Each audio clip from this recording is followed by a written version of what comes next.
What I wanted to do with my time this morning is, I know that I've been in the industry for 26 years, and one of the most common feelings that I've had the last 3 or 4 years, and I know most of my colleagues and a lot of you share it as well too, is just that there's a very unusual and high level of activity and change going on in the industry.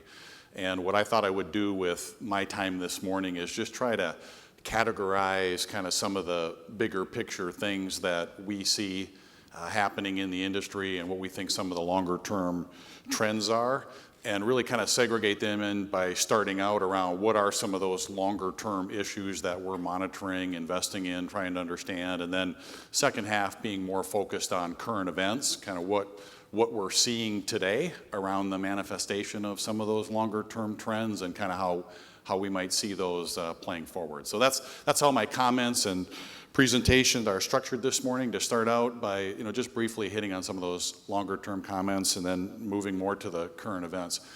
One of the things that I think is really important, a couple of the panelists mentioned it yesterday. I thought there was some great content on day one, and when we think about these things, when I think about them, a lot of it has to do with the relationships between each other, how these things work together, and pretty important around timing too. Just with a lot of these big changes, I think a lot of the key to success is around getting the interaction and the timing of the events figured out and responding properly within your business model. So that's one of the things that we do, and I'll share kind of how we're viewing and thinking about some of these things, and hopefully it will at least be thought-provoking for some of you to think about how that might impact your business.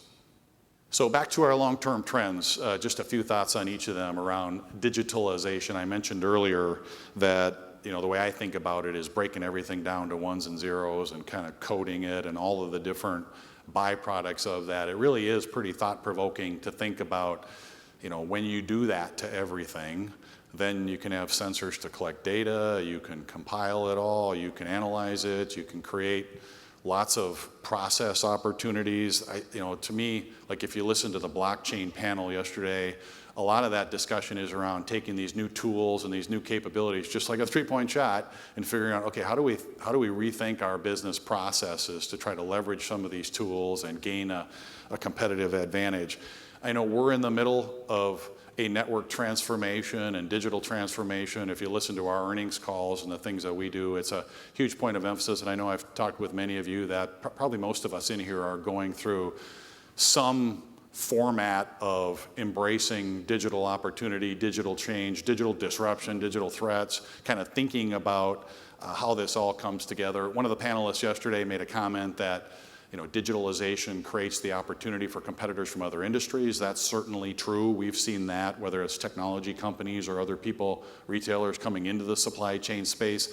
So it's really kind of, I think, the key backdrop for what's amped things up around the current events and the competitive landscape and how things are changing. And if you look at the breakout panels for this conference, blockchain, APIs, analytics, a lot of the things are really byproducts of this. So thinking about what's real, how long is it going to take, what parts of digitalization should we embrace? There were a lot of basketball teams in that first decade who just started launching three-point shots, trying to adapt to the new opportunities, and more people got fired or thrown out of the NBA for not making their three-point shots.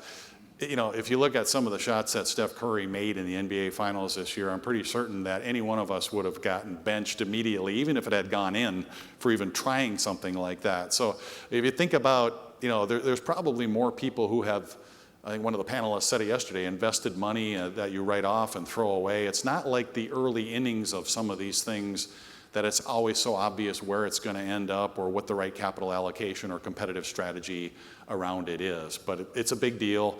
It's changing a lot of things, and probably at the top of the list of kind of backdrop for many of the things that we're talking about and thinking about investing in. The other thing that I think is really important is a very obvious statement, but just around speed.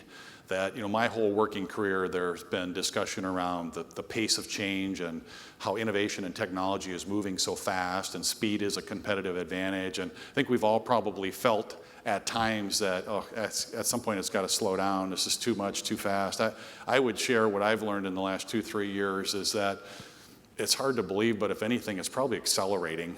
If you look at quantum computing, the cloud, a lot of the things that are happening in this area, the pace of innovation and the pace working on autonomous vehicles and taking digitalization and artificial intelligence, it's incredible how much capital has been put into it first, and kind of how some of these breakthroughs, after decades and decades of doubling every 2.5 years, it actually might even be accelerating. So I think we probably all feel a little bit of the fatigue and frustration around that it's just all moving so quickly, but I don't think that's going to change anytime soon, and it is an important part of kind of how we work together. I already mentioned blockchain. That's, if you think about all these ones and zeros piling up around the world, we've got unlimited capacity to store them, analyze them, learn from them, machine learning, lots of opportunity for process improvement. I know a lot of us in the room are trying to take advantage of the immediacy of APIs for global visibility and connectivity. That's probably seems like one of the most immediate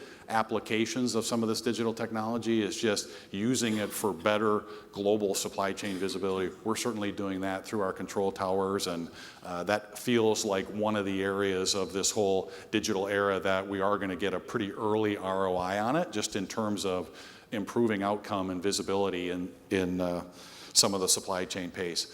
If you think about, you've all read around the security and other, data privacy, data access. Again, I think back to the timing around this stuff, there are a lot of areas where regulation's just going to have a really hard time keeping up because it's moving so quickly, and the rule makers have a very difficult time even trying to understand it, much less make sure that they're putting the right rules in place. So that timing and relationship across these long-term trends is very different. I mentioned e-commerce being a separate thing, I think, from a supply chain standpoint. Uber and Amazon, people like us used to be a little off the grid in terms of Wall Street and thinking about verticals and industries. Transportation and supply chain was usually near the bottom of the list somewhere. But one of the things that the digital era has done is make supply chain, distribution, transportation, Uber and Amazon made it cool, which is fun. And now people care about it and understand the scale of the opportunity. So we often talk about the fact that in our strategic planning, sort of both the opportunities and the threats are at all-time highs, which I think, you got to not to get too scared about the threats and make sure that you stay focused on the opportunities, but be respectful of all of it. And just know that I think our industry has really kind of moved up in terms of the relevance of where capital is going to and capital allocation. And that's a little bit stressful, and in the long run, probably good for all of us in terms of our companies and what we do. Certainly been good for the 3PL space in terms of kind of how things are moving. These charts were on the cover of the Wall Street Journal a couple of months ago, and I think make a really fun point around e-commerce and why it's an incredibly relevant part of thinking about how our industry is changing. What the charts show is that in 2017, that only 4% of retail was done through e-commerce means, but Amazon has 43.5% of that. One of the ways that I think about sort of this industry evolution is, what do these pie charts look like in 10 years? It's been an incredibly phenomenal trend around a new company, an industry leader, the founders, the new world's wealthiest man, and thinking about how much penetration does that e-commerce get. And ironically, the whole Amazon thing is fairly fresh, but it started in 1994. I mean, if you're thinking about 38 years of change and kind of how these sort of big things move quickly and down, and the three-point shot and deregulation and all the rest of that, we're a few decades into this already, and it still seems kind of early and interesting around how far does it go in food, how far does it go in apparel, a whole bunch of other things. You see, other big retailers investing heavily to get their share of that top pie and make sure that, they don't become obsolete retailers. So this whole issue of capital allocation, timing, what parts of e-commerce do you go after? Is it commodity specific? Just a whole bunch of really interesting, cool stuff that I think provides the backdrop for a lot of us to be thinking about what matters to us and what do we invest in with that.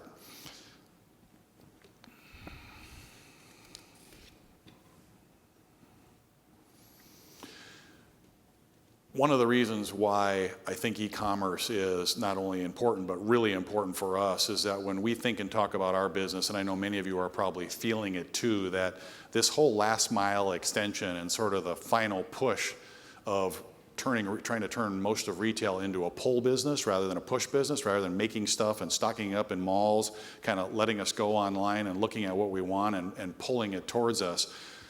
It really obviously requires a whole nother extension of the last mile that a lot of the bigger companies are engaged in trying to own and control. There's a whole bunch of strategic issues in there around the post office and what's happening. But one of the things that we've been very sensitive to is that kind of the middle mile heavy, LTL, truckload, a lot of the things that we're deeply involved in. E-commerce already today, with that limited penetration of the entire pie, is having a tremendous impact because it's really changing shipment sizes and origins and destinations and just about everything around the mix of freight. I know the LTL industry has experienced that around who's in the last mile and how much, what's going on with shipment sizes.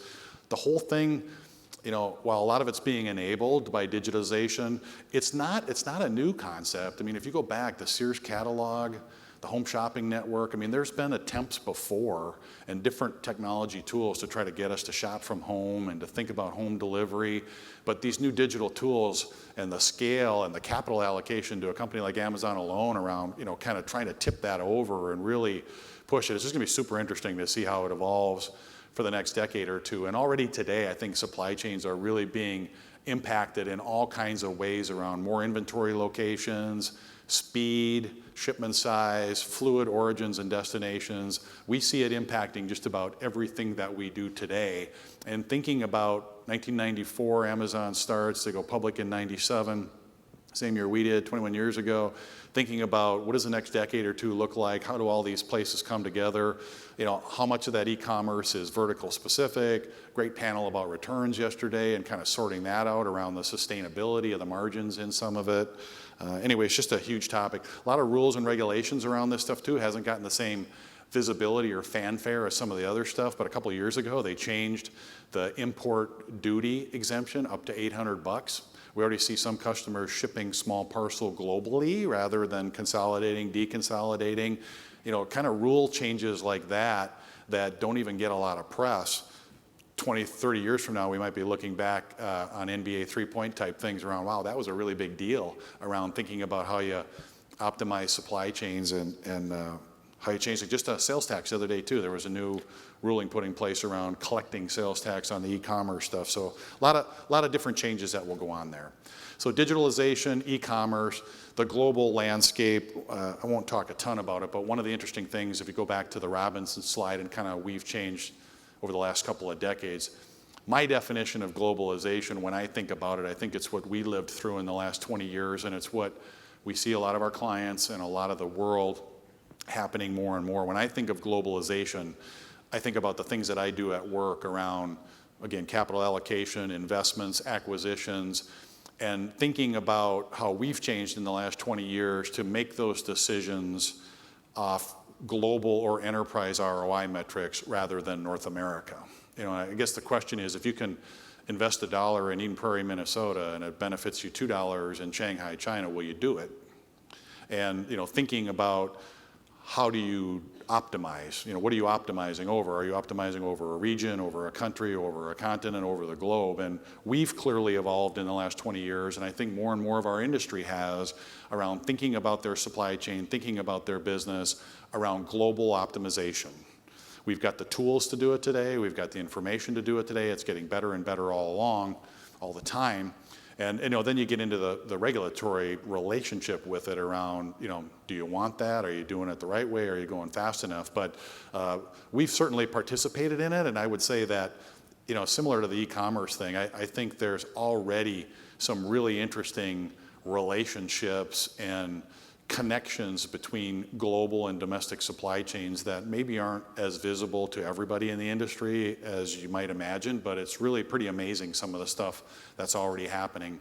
The other thing that I think is relevant when you think about why did it take 38 years and capital investment and stuff, if you look at the amount of capital that's been put over the last decade into ports, ships, canal expansion, airplanes, airports, there's been tens, hundreds of billions of dollars of capital put into global infrastructure, global supply chains, just some pretty heavy reasons why it feels like that's going to carry on for the foreseeable future. And that's why we're certainly building a bunch of our strategies around it. And I think one of the really important backdrops of how to think about our industry. So then coming to the last long-term topic around regulations, it's kind of ironic. sitting here at the Greenbrier, right probably above the bunker that they built for our rule makers to sort of sequester or hide out. And it's funny, when I've thought about this in the past, one of the challenges that we have today, and most governments do too, is just with all this pace of change and the acceleration, is making decisions and making rules, and how complex it is to get regulations right and to make those good decisions. And I don't know about you, but when I think about the bunker downstairs and kind of our decision makers being sort of sequestered down there for a long period of time, it kind of sends a chill up my spine. And not so much for the devastation that might be causing them to be there, but thinking about just how bad they would be at trying to make decisions when they're like completely cut off from the rest of the world and downstairs with no additional data. It feels like the media would probably be running the world. They'd have to decide whether to watch CNN or Fox, and where would they get their information from. From a regulation standpoint, a couple observations that I would share. I mentioned earlier that for a lot of the last couple of decades, we didn't really talk about it or spend much time on government relations or interacting because we didn't see it. We were deregulated. It was, not that important to our domestic business. As regulatory activity has perked up a little bit again, that's started to matter around a lot of the current events. And as we've become more global, there's a lot more global rulemaking and interaction that we've had to become. So it has clearly come back onto our radar more so in terms of trying to understand what sort of rulemaking is going on and how does that impact our thinking, our innovation, what time sort of will the impact of those be. One observation that I have, if you look at domestic regulation, especially in the LTL and truckload space over the last decade, almost all of it has been under what I would say is the safety umbrella. So if you go back, CSA, hours of service, ELDs, a lot of the things that we're talking about now really have all been driven towards embracing digital capabilities and thinking about how do we make things more efficient and safer. And I think, up until recently, it's proven to be a good thing, and it's generally been working. So we've had to try to work our way through it, just like all of you, around what impact is there going to be, how do you comply, how do you do it. One of the things that I think is really important from an industry standpoint is that if you go back to the big ticket things 38 years ago around access, operating authority, and pricing, there really hasn't been much, especially in the truckload and LTL space, around that. We're all still free to charge as much or as little as we feel compelled to do. There's still, I think I mentioned it again yesterday, no change in the amount of new truckload carriers and access to the market. So the capitalist part of capacity and pricing and the ability to innovate around a lot of these digital tools still feels pretty wide open. So while there's a lot of new and interesting regulation, I think it's all sort of under an umbrella that's probably been good and well intended around supporting the long-term health, and we'll see where it goes around how quickly autonomous and some of these other things happen. On the international side, it's newer to us. It's something we've been learning. There's hundreds of years of history there around tariffs and trades and different things that are going on, but obviously there has always been some degree of different dimensions around customs and trade and negotiation that is, especially within the United States, amping up again and getting much more important. But thinking about those international rules, one other speaker I heard about a year and a half ago that I thought was kind of interesting is when you think about globalization and rulemaking and how does that impact all of us and where is this going to go, not that long ago, maybe 10 or more years ago, when you started those conversations, it was sort of immediately linked to the idea that, well, the U.S. is incredibly dependent on the rest of the world because we need Middle East oil, right? And one of the things that's happened in the last 10 years that got a lot of discussion but hasn't been talked about a lot lately is just this whole inflection point around energy independence. And this geopolitical speaker that I heard a couple of years ago was talking about the fact that part of the Trump phenomena and America First and kind of thinking differently about this stuff has been enabled a little bit by the energy independence capabilities, that the whole idea that if we have to go at it alone as a U.S. country, our capabilities today are probably better than it's ever been in the last 200 years around, we got agricultural, we got innovation, we've got great corporate culture and governance, and now we got energy kind of on our own, pretty much handled too, and feeling better about the future of that. So the rulemaking and kind of our government's position and negotiation is changing, and Again, we could go on forever, and there's separate conferences about a lot of this stuff, but I think if you kind of wrap that up around digital era, digital investment, ones and zeros, all the kind of ripples from that, e-commerce, changing every origin, destination, shipment size, kind of where does that end up? Globalization, kind of who's optimizing globally, does that trend continue? And then kind of the rule making, regulation, that those are kind of some of the pillars that I would throw out as really being important to think about when you're thinking about your own business and the industry and how do you invest and how do you do things going forward. Okay, so coming down from the clouds, I know I have an earnings release in about a month, and none of that stuff's going to be talked about that I just covered. It'll be more back to kind of current events and what we're seeing in the marketplace. So second poll question was around sort of what matters to you. Not surprisingly, price and driver shortage. You know, it's almost kind of comical to me that we would put driver shortages on a current event thing, because it's been on and off a slide like this for the last 20 years, but I'll come back to that more later. But it is interesting. There's no doubt that that's been, I would say these will probably be 5 headline topics for us in the next month around sort of results and what's happening in the marketplace, and thought I'd share a few thoughts around them just in terms of what we're seeing, what we think is going to happen, and kind of maybe relating some of that back to the topics that we've covered already.